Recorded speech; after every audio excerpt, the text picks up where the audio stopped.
following message was recorded live at the Word of Life Center. Your view of Jesus will determine if you worship him or not. Look what Paul says in 2 Corinthians 11, verse 13. This is what Paul says. He says, "But I'm afraid that just as Eve was deceived by the serpent's cunning, your minds may somehow be led astray from your sincere and pure devotion to Christ. For if someone comes to you and preaches a Jesus other than the Jesus we preached, or if you receive a different spirit than the spirit you received, or a different gospel from the one you accepted, you put up with it easily enough." In other words, Paul says here, there's people preaching another Jesus, and it's different than the Jesus of the Bible.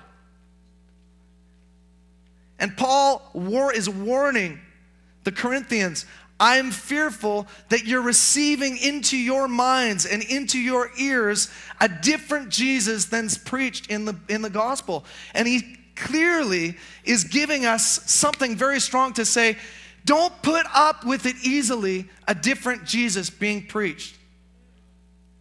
Because if you turn on CNN, you will every once in a while get a Billy Graham on there or a Rick Warren, and thank God for their influence. And thank God for their voice into our nation and the nations of the world through that. But you'll also hear Deepak Chopra, and you'll hear from the Dalai Lama, and you'll hear from all these different people that will all be on there. And by the time you hear it all, what Jesus do you believe? What Jesus are you putting your hope and your trust in? Is it a Jesus that wasn't God in the flesh? Is it a Jesus that is some state of consciousness? Or is it a historical Jesus who truly came, truly lived a perfect life, truly died on the cross, and truly reigns in heaven today? And Paul in this scripture is saying so clear, he's saying, be careful what Jesus you accept.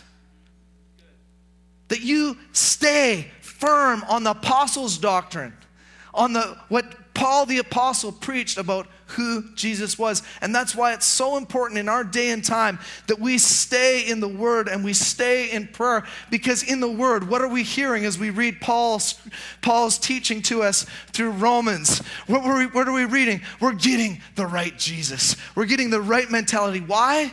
Because if we don't have the right Jesus, we become a cynic. And if we have the right theological perspective of who Jesus is, then we can worship him as King of Kings and Lord of Lords.